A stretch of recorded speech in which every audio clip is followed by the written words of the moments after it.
Sekolah anugerah terdepan mendidik generasi yang cerdas, insan yang beriman serta bertakwa kepada Tuhan Sang Pencipta. Sekolah anugerah terdepan bersatu melayani bersama, membangun insan mandiri berprestasi, raihlah masa depan gemilang. Untuk berprestasi, wujudkan kasih pada sesama, latih dirimu, disiplin, amalkan nilai Pancasila.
Hari ini kita akan belajar mata pelajaran ilmu pengetahuan alam tentang ekosistem.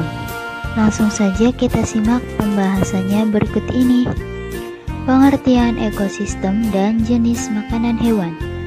Hubungan timbal balik antara makhluk hidup dan lingkungannya disebut ekosistem. Ekosistem terdiri atas dua komponen, yaitu ada komponen biotik atau makhluk hidup dan komponen abiotik atau benda tak hidup. Selanjutnya, contoh komponen biotik adalah manusia, hewan, dan tumbuhan. Sedangkan contoh komponen abiotik adalah tanah, udara, air, cahaya matahari, dan suhu. Berikutnya, jenis makanan hewan. Hewan tidak dapat membuat makanannya sendiri. Oleh karena itu, hewan memerlukan makhluk hidup lain untuk dijadikan sumber makanannya. Jenis makanan hewan dibagi menjadi dua, yaitu tumbuhan dan hewan. Bagian tumbuhan yang dimanfaatkan sebagai bahan makanan adalah daun, buah, dan biji-bijian. Adapun contoh hewan pemakan daun adalah kuda, koala, ulat, dan kambing. Contoh hewan pemakan buah adalah kelelawar, orangutan, kera, dan burung rangkong. Contoh hewan pemakan biji-bijian adalah tupai, burung pipit, dan burung kutilang. Selain tumbuhan, hewan juga memakan hewan lainnya. Makanan yang berasal dari hewan berupa daging, ikan, serangga, dan bangkai hewan. Contoh, belalang menjadi makanan bagi katak, sedangkan katak menjadi makanan bagi ular. Berikut ini pengelompokan hewan berdasarkan jenis makanan. Yang pertama ada herbivore. Herbivore adalah kelompok hewan pemakan tumbuhan seperti daun, batang, buah, dan biji-bijian. Hewan herbivore memiliki susunan gigi yang terdiri atas gigi seri dan gigi geraham yang lebar dan kuat. Kelompok hewan herbivore ini tidak memiliki gigi taring. Contoh hewan herbivore antara lain badak, kuda, gajah, dan kambing. Yang kedua ada karnivor. Karnivor merupakan kelompok hewan pemakan daging. Karnivor memiliki gigi taring atau paruh yang kuat dan tajam untuk mencabik dan merobek daging mangsanya. Contoh hewan karnivor antara lain kucing, harimau, macan tutul, buaya, ikan hiu, dan burung elang. Yang ketiga ada omnivor. Omnivor merupakan kelompok hewan pemakan tumbuhan maupun hewan lain. Omnivor memiliki susunan gigi terdiri atas gigi seri, gigi geraham, dan gigi taring. Adapun contoh hewan omnivor adalah beruang, orangutan, landak, tikus, dan ayam. Dan yang keempat ada insektivor. Insektivor merupakan kelompok hewan pemakan serangga. Memiliki struktur tambahan berupa lidah yang panjang dan lengket untuk menangkap mangsanya. Contoh hewan insektivor adalah cecak, katak, terenggiling, dan bunglon. Hubungan antar makhluk hidup dalam ekosistem.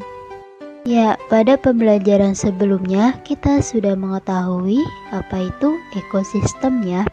Ya, dalam sebuah ekosistem terdapat hubungan yang terbentuk karena peristiwa makan dan dimakan yang dikenal dengan istilah rantai makanan.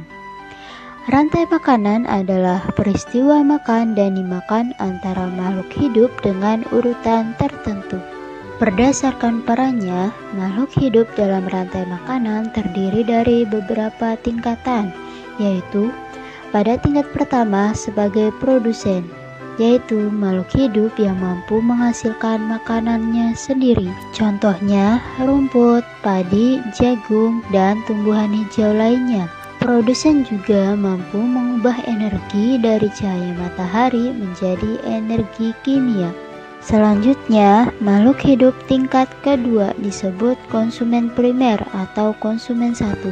Konsumen satu biasanya hewan pemakan tumbuhan atau herbivore yang dimakan oleh konsumen dua. Contohnya rusa, kelinci, dan belalang. Makhluk hidup yang menduduki tingkat ketiga disebut konsumen sekunder atau konsumen dua. Konsumen dua yaitu hewan karnivor atau omnivor.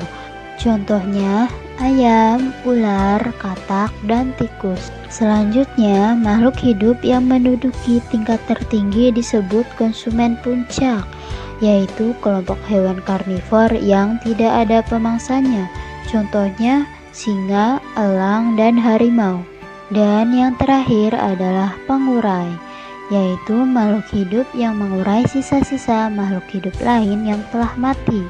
Penguraian tersebut menghasilkan zat-zat kimia dan nutrisi yang dibutuhkan oleh produsen. Contoh pengurai antara lain cacing tanah, jamur, dan bakteri. Sekarang kita perhatikan gambar rantai makanan berikut ini ya. Yang pertama ada tanaman padi yang dimakan oleh ulat. Ulat dimakan oleh ayam. Kemudian ayam dimakan oleh elang. Dan saat mati, tubuh elang akan diurai oleh makhluk hidup pengurai seperti bakteri, cacing tanah, dan jamur untuk dijadikan nutrisi bagi tumbuhan. Selanjutnya, aliran energi dalam rantai makanan. Aliran energi adalah proses berpindahnya energi dari satu makhluk hidup ke makhluk hidup lainnya. Saat proses memakan, makhluk hidup mendapatkan energi untuk kelangsungan hidupnya. Energi tersebut akan berpindah saat makhluk hidup tersebut dimakan oleh makhluk hidup lainnya. Berikutnya, hubungan makhluk hidup dalam ekosistem. Setiap makhluk hidup tidak dapat hidup sendiri. Oleh karena itu, makhluk hidup saling berinteraksi untuk memenuhi kebutuhan hidupnya. Interaksi antara makhluk hidup dapat terjadi melalui hubungan simbiosis, predasi, dan kompetisi. Yang pertama yaitu simbiosis, adalah hubungan timbal balik atau interaksi antar dua makhluk hidup yang berdampingan. Simbiosis sendiri dibagi menjadi 3, yaitu simbiosis mutualisme, komensalisme, dan parasitisme. Simbiosis mutualisme adalah interaksi antar dua jenis makhluk hidup yang saling menguntungkan. Contohnya yang terjadi antara burung jalak dan kerbau. Dalam hubungan ini, burung jalak diuntungkan karena mendapatkan makanan berupa kutu yang menempel di tubuh kerbau. Sementara itu, kerbau diuntungkan karena kutu-kutu yang menempel di tubuhnya akan berkurang. Selanjutnya, simbiosis komensalisme adalah hubungan antar dua jenis makhluk hidup yang menguntungkan salah satu pihak, sedangkan pihak yang lain tidak dirugikan dan juga tidak diuntungkan. Contohnya yaitu interaksi antara ikan hiu dan ikan remora. Ikan remora diuntungkan karena mendapat sisa-sisa makanan dari ikan hiu. Bagi ikan hiu, keberadaan ikan remora tidak menguntungkan maupun merugikan. Selanjutnya yaitu simbiosis parasitisme, adalah hubungan antara dua jenis makhluk hidup yang hanya menguntungkan salah satu pihak, sedangkan pihak yang lain dirugikan. Contohnya yaitu antara nyamuk dan manusia. Nyamuk menghisap darah manusia untuk mendapatkan nutrisi, sedangkan manusia merasa dirugikan karena menjadi gatal-gatal. Yang kedua yaitu predasi, adalah hubungan makan dan dimakan antar makhluk hidup. Salah satu makhluk hidup berperan sebagai predator atau pemangsa dan makhluk hidup lainnya sebagai prey atau mangsanya. Contohnya elang yang memangsa ular. Dan yang ketiga adalah kompetisi. Kompetisi adalah persaingan antar dua makhluk hidup atau lebih untuk memperebutkan sumber daya yang sama di tempat yang sama. Sumber daya yang diperebutkan adalah makanan, air, maupun tempat tinggal. Contohnya, persaingan mendapatkan air antara kelompok zebra dan jerapah di ekosistem padang rumput.